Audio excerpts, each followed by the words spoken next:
Hello, true believers. Normally, I start off and just say, hello, everyone. I'm Joe Vanourney. Welcome to Cherry the Geek TV. But with the subject of today's interview, we're going to say, hello, true believers. Welcome to Cherry the Geek TV. It's my favorite time of year. San Diego Comic-Con is just days away.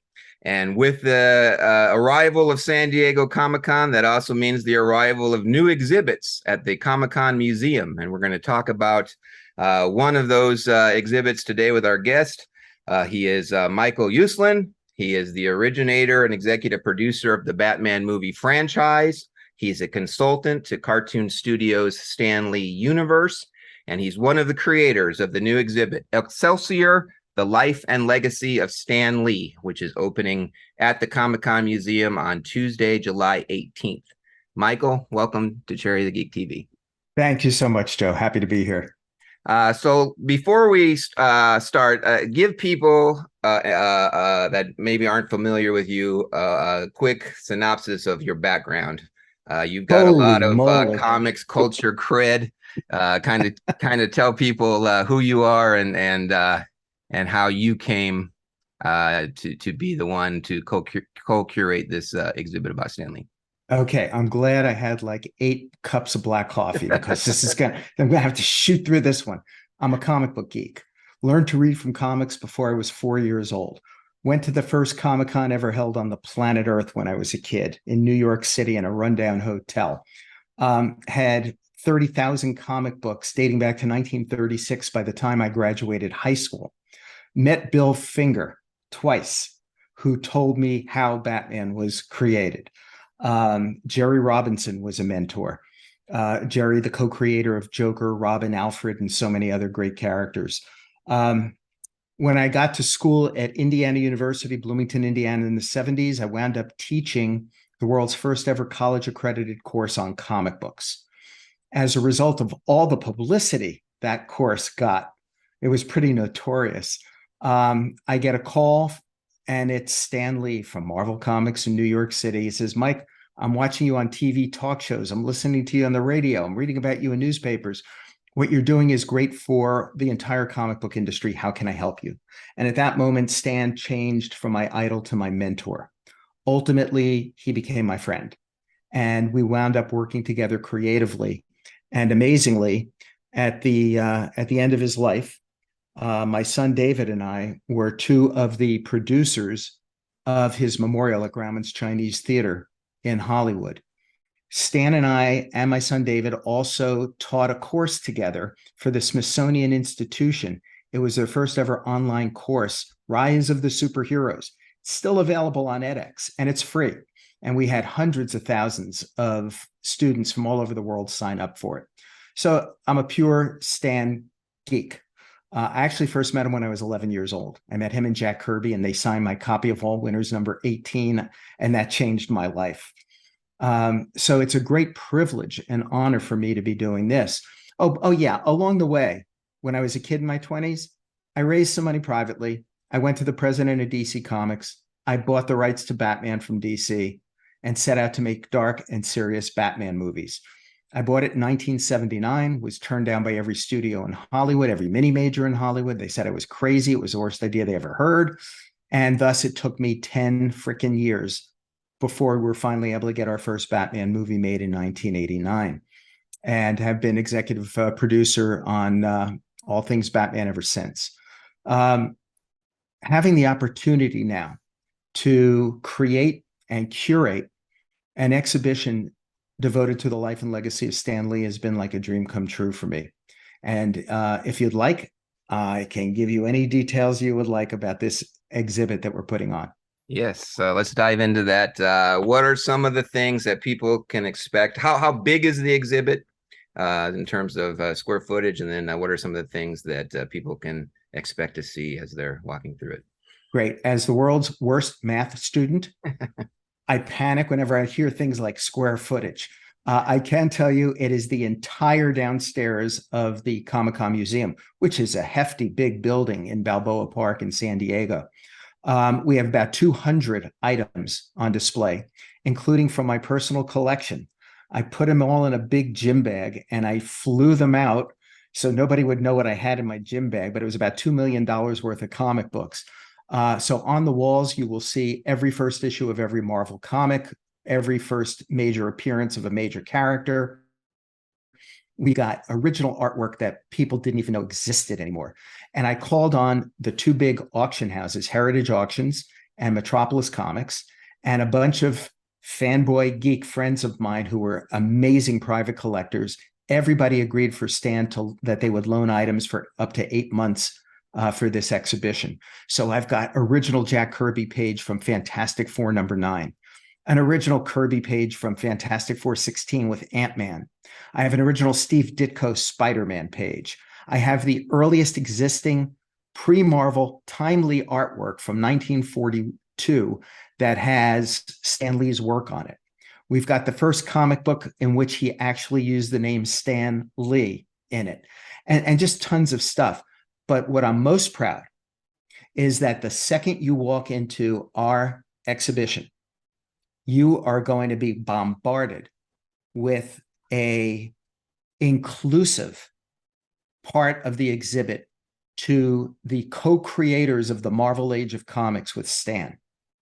And everybody's called a co-creator.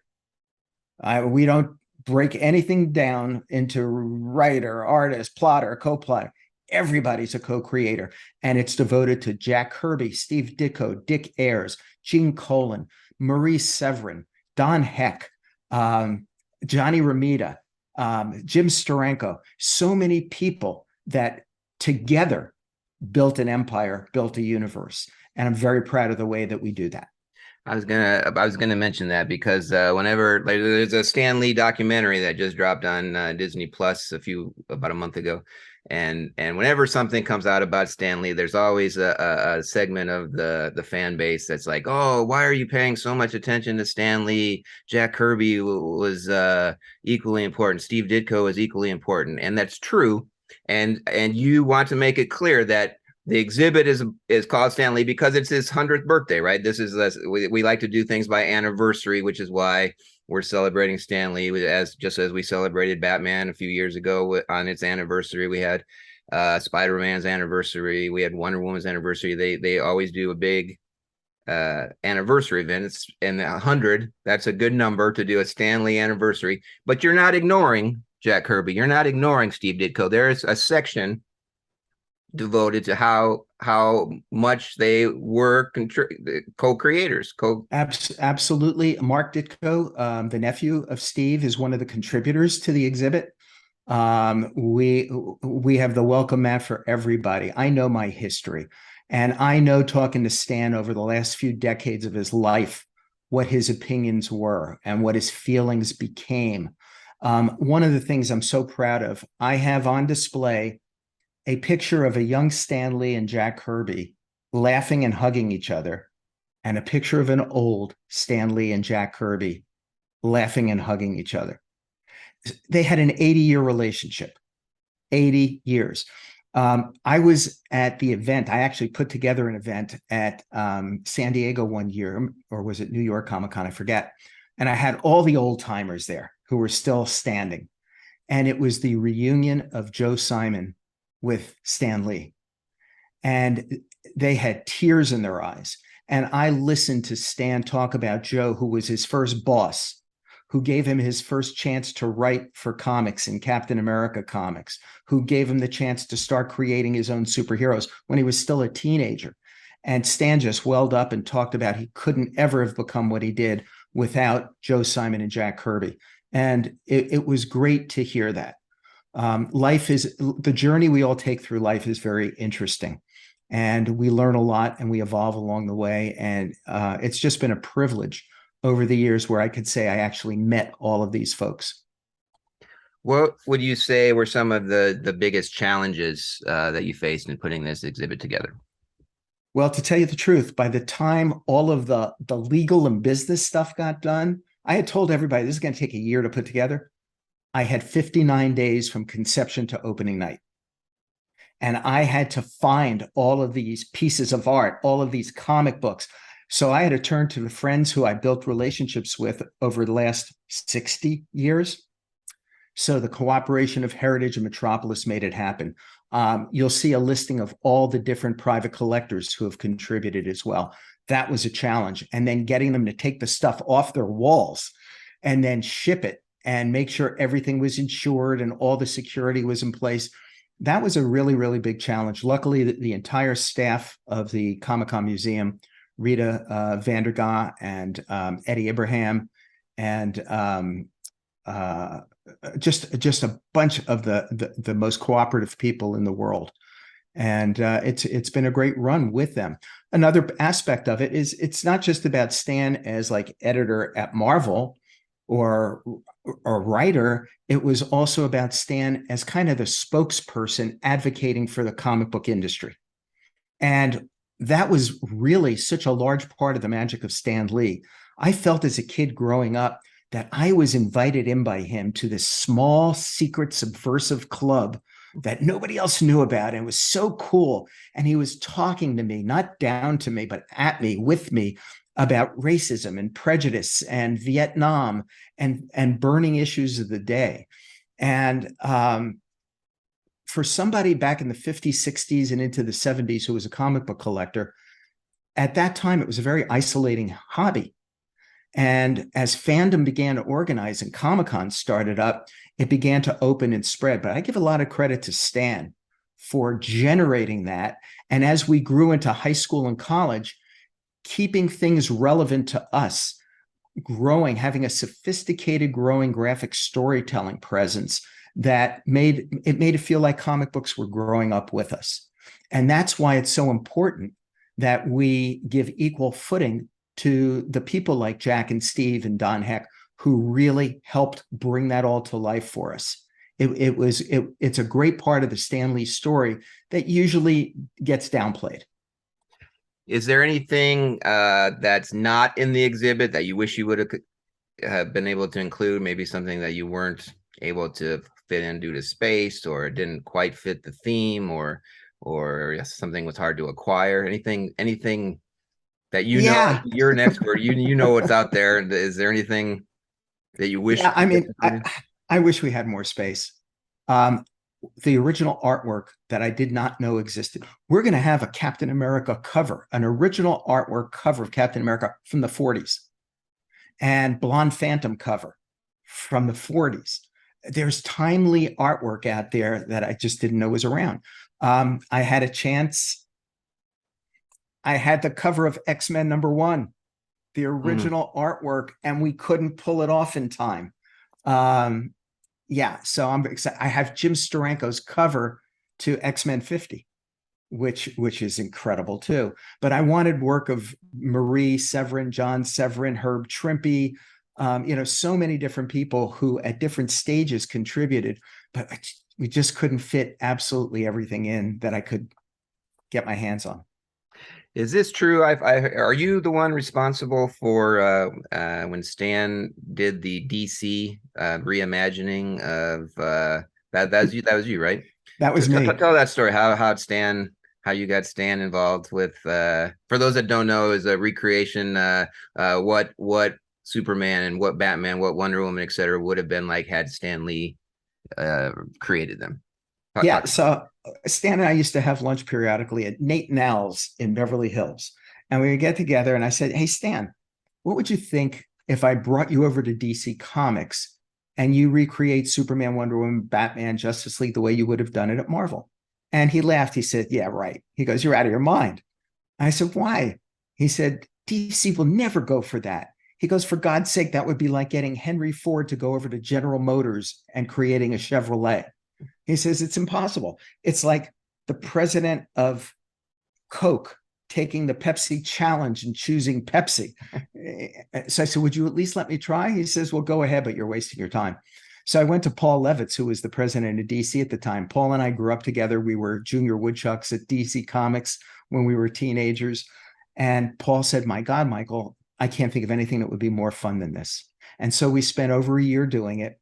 And we lined up the greatest legendary artists in history and the hot upcoming talent to work with Stan. So it was Stan Lee and Joe Kubert create what turned out to be a black Batman. It was Jim Lee with Stan Lee creating a Hispanic Wonder Woman. It was John Buscema and Stan Lee creating Superman. Dave Gibbons on Green Lantern. It was one great after another, and we had a terrific, fun run with it. And last December, on Stan's 100th birthday, DC brought it all back, and they had a special edition, a celebration of Stan Lee Tales from Earth 6. And that was just absolutely superb. Stan was 20 years ahead of his time, thinking of diversity and inclusion and how he was going to handle his superheroes. I'm proud to say that DC Comics has been a major contributor to us for this exhibit. And we have the comic books, we have original art from that DC Comics series, some absolutely beautiful stuff. When those came out, I think it was shortly after those came out that I got to meet Stan Lee at a signing. I think everything blurs together now, but I think it was at Virgin Superstore in West Hollywood, and those are the things that he signed for me were those DC covers. It's great. He always wanted to see them in animation. That's one of the things on my bucket list that I would like to accomplish for him. The other thing he wanted me to do, he goes, Michael, get me into, I want to do a cameo in a DC movie. And he goes, talk to Chris Nolan. I said, Stan, I don't think so. I said, he's trying to do a super realistic version of Bruce Wayne. And I think, go talk to him. Just talk to him. I'm happy to also report that at the very end of Stan's life, thanks to a great guy, Sam Register, who is president of Warner Brothers Animation, we were able to get Stan, who did 2 cameos in Teen Titans Go to the Movies. And it was just a few months before he passed. And we got that one scratched off his bucket list. Okay, I'm gonna put you on the spot now. This might be a tough question, or it might be you might have already answered it. But if you had to pick one thing in the exhibit, like this is the thing that's my favorite, this is the thing I encourage you to see, what would that one thing be? Or two, if you can name a couple, if you have. Holy moly. I mean, we have Golden Age, we have Silver Age, we have Beyond, we have the brand new work that's coming out, which is a new project that Stan created post Marvel, with original paintings, characters designed by Greg Hildebrandt, one of the most famous fantasy painters in the world. Greg, as probably you all know, with his brother Tim, painted the original Star Wars movie poster, did all the Lord of the Rings artwork starting in the 70s that influenced the movie. I think it's seeing Greg Hildebrandt's paintings of these characters created by Stan Lee that we will be premiering soon worldwide in different parts of the media. It's going to be very exciting to see that. Well, the Excelsior Stan Lee exhibit is not the only thing that's debuting next week at the Comic-Con Museum. There's going to be a bunch of new exhibits. One is a Cowboy Bebop 25th anniversary art exhibition. There's a My Hero Academia installation with photo opportunities. They're doubling the size of their Comic-Con Masquerade exhibit, so all the costumes that have won over the years at Comic-Con will be on display. Those are all new. They're all opening in time for Comic-Con to run concurrently. And then if you're in San Diego during Comic-Con that week, Friday, July 21st through Sunday, July 23rd, there will be a couple of things exclusive to the museum on those days only. There is a cardboard superhero workshop where guests can pop in throughout the day and create cardboard model superheroes and set accessories, etc.